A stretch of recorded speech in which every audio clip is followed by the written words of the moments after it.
Okay, the reading from Emmett Fox is part of a longer piece where he's talking about all the different parts of the Our Father prayer.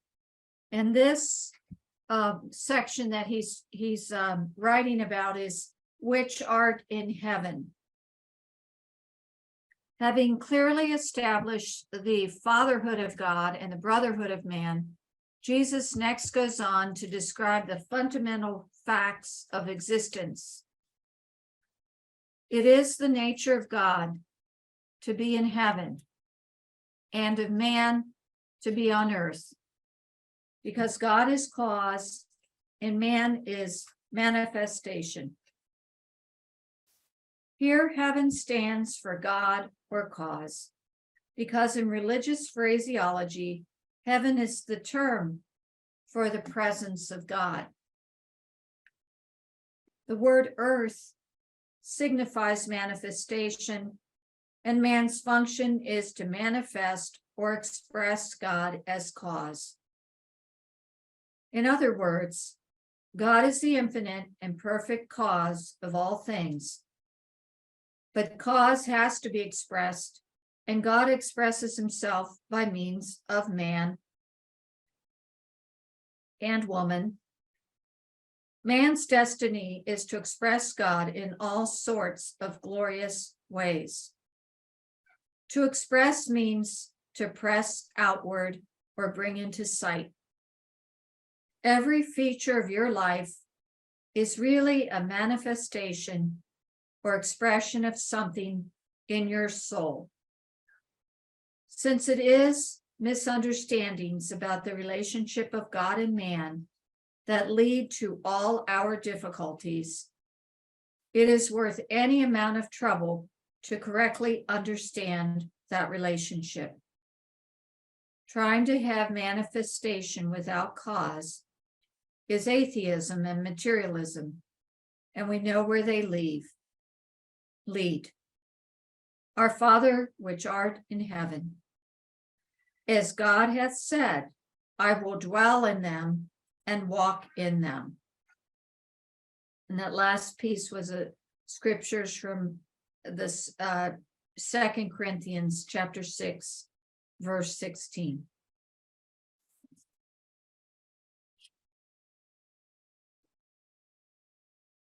The quote there fits with panentheism, which I plan to talk about sometime. Panentheism isn't pantheism, but rather the concept that God lives within us, we live within God. Sort of the Mobius strip or the Klein bottle of all of us mixed together in all different ways. That's not what I'm talking about today, though. I was just thinking about that when that was read. So today I'm talking about Father Brown's problem with evil. Now, first of all, who was Father Brown? Father Brown was a detective. Stories written by G.K. Chesterton. Chesterton was a philosopher, did a great deal of thought about religious things. And on a lark, he started writing short stories about this dumpy little priest who solved problems non-logically. He looked for what wasn't logical. And in this particular case, the quote I'm going to give you that I came across again, and I've been looking for it for some time and stumbled across it the other day. He's talking to a thief who used to pride himself on never causing harm, only in this particular episode, he had in fact brutally beaten someone up. And Father Brown is talking to this thief who is sort of caught up in a tree trying to jump across the fence to get to safety. And he says, men may keep a sort of level of good, but no man has ever been able to keep on one level of evil. The road goes down and down. And it's on this quote that I'm basing my conversation today.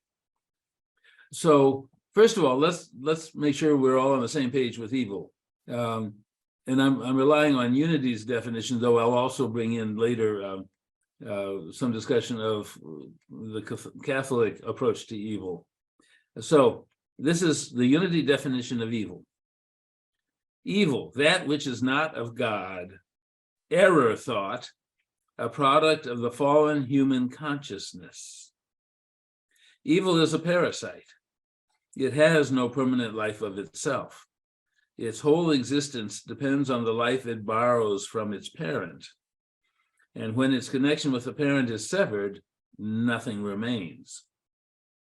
Apparent evil is the result of ignorance, and when truth, with a capital T, is presented, the error disappears. It is most important to keep in mind that we in Unity do not believe in evil as having permanent or independent existence of its own. So this got me thinking of the Hawkins scale and of entropy.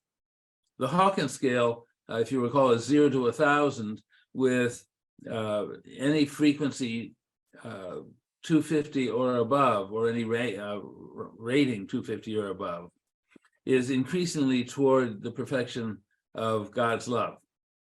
Anything below 250 is what would be the life detracting, we might say, or death attracting, if you want to look at it the other way. And from Father Brown's talk, essentially, if you hit 250 and try to go down, you can't stop. It's too easy to keep on going down and down, to quote him. So what is entropy?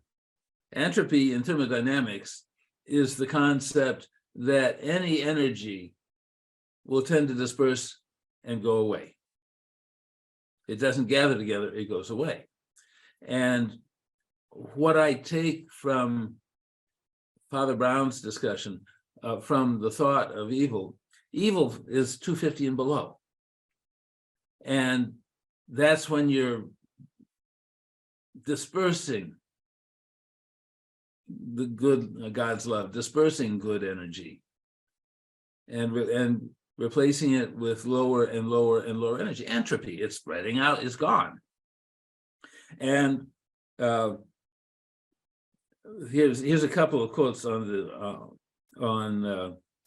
from a dictionary. The degradation of matter and energy in the universe to an ultimate state of inert uniformity. Entropy is the general trend of the universe toward death and disorder.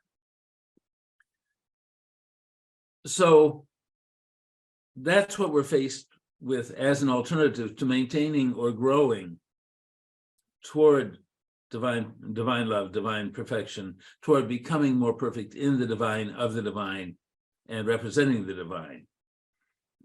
Now, there's a fair amount of discussion of what is evil. And Hannah Arendt, who did a great deal of study of Nazis and their evil, talks about the banality of evil.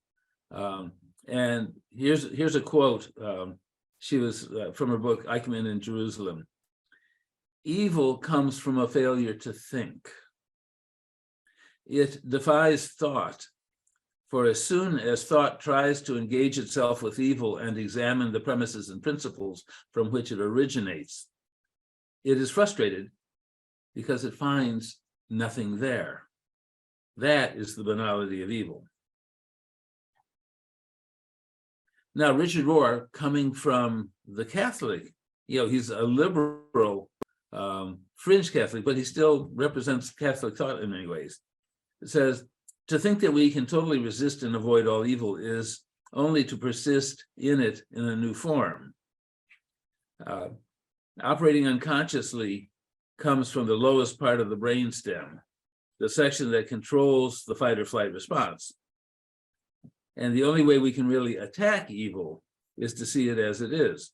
But then he goes on to talk about how do we deal with evil. This is from an article. He was reflecting on the Catholic art he saw during his last trip to Europe. And in some of the churches, he noted that the Archangel Michael is depicted front and center in churches and cathedrals with a sword, slaying the dragon of evil. But then a friend brought him to a side altar at a church in Nuremberg to show him Saint Martha petting the dragon, the evil, and smiling. And Rohr comments, whatever we call evil is something we have to deal with, learn from, integrate, but we can't eliminate. He calls this, in terms of Jesus, the feminine side of spirituality. But he reflects, it's not what Christianity as an institution has traditionally valued. It values the sword. But so many people can never see past the illusion of evil. So here we are, living in a world with, if you will, the continuum from absolute evil and death to God's purest love. And it's our choice whether to take the downward slippery slope that Father Brown takes about, or to maintain and build. Now, how are we going to do that? How can we build ourselves away from sliding toward evil? Phyllis this morning read to me from the AA book, 24 Hours a Day. And this seemed to me relevant. It's wonderful how the divine gives me pieces of information at the time I need it for whatever I'm going to be talking about next. Here's the thought piece from today for 24 Hours a Day. I believe that life is a school in which I must learn spiritual things. I must trust in God, and He will teach me. I must listen to God, and He will speak through my mind. I must commune with Him in spite of all opposition and every obstacle. There will be days when I will hear no voice in my mind, and when there will come no intimate heart-to-heart communion. But if I persist and make a life habit of schooling myself in spiritual things, God will reveal Himself to me in many ways. So that's part of it. That's one reason we have this community here, so that we can grow in the Spirit and grow together and share and support each other in, if not just maintaining good, growing into more and more good. Now, Richard Rohr says that our spiritual journey should focus on expanding people's freedom to do good, rather than putting all our energy into blaming someone who's committed evil. To blame someone, he says, paralyzes a person even deeper in fleshly concerns. It doesn't liberate them from the flesh. So what should we do so that we can emphasize moving forward, or at the base, maintaining our current level of good, or our current level of positive spirituality, if you will, or current level of divine love?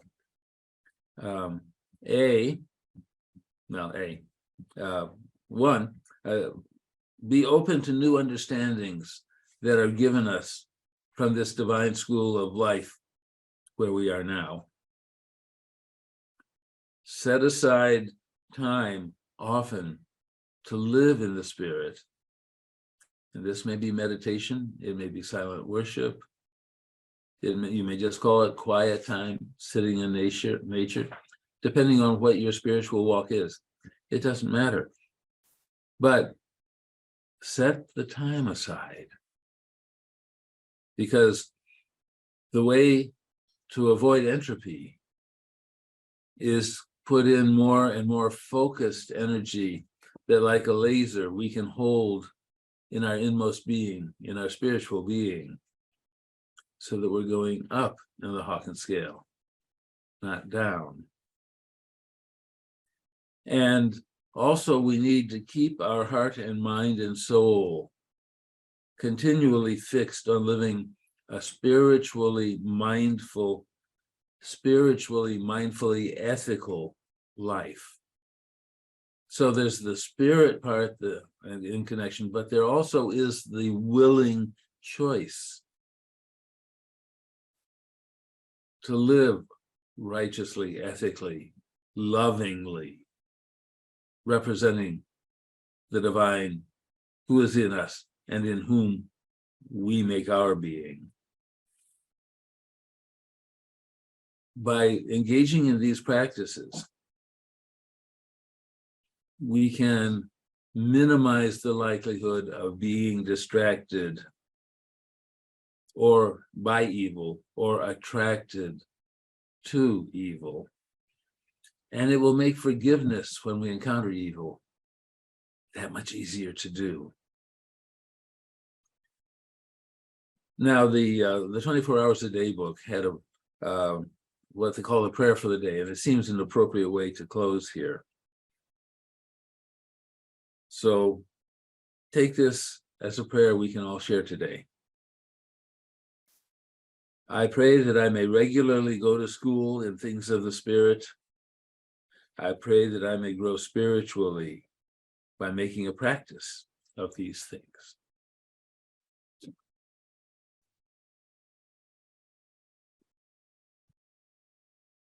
We thank you, God, for having brought us together, for having given us information to school, for having schooled us a bit. We thank you for guiding our thoughts, helping us grow in you and through you, and allowing you to grow more in us. We thank you for guiding our feet as we walk from here, guiding our tongues, our hands, so we can be more in your service, do more to lift up the world, and be joyous in our own lives. We give you thanks for all the good in our lives, all the good that you are arranging to come. We say thank you, thank you, thank you, and amen.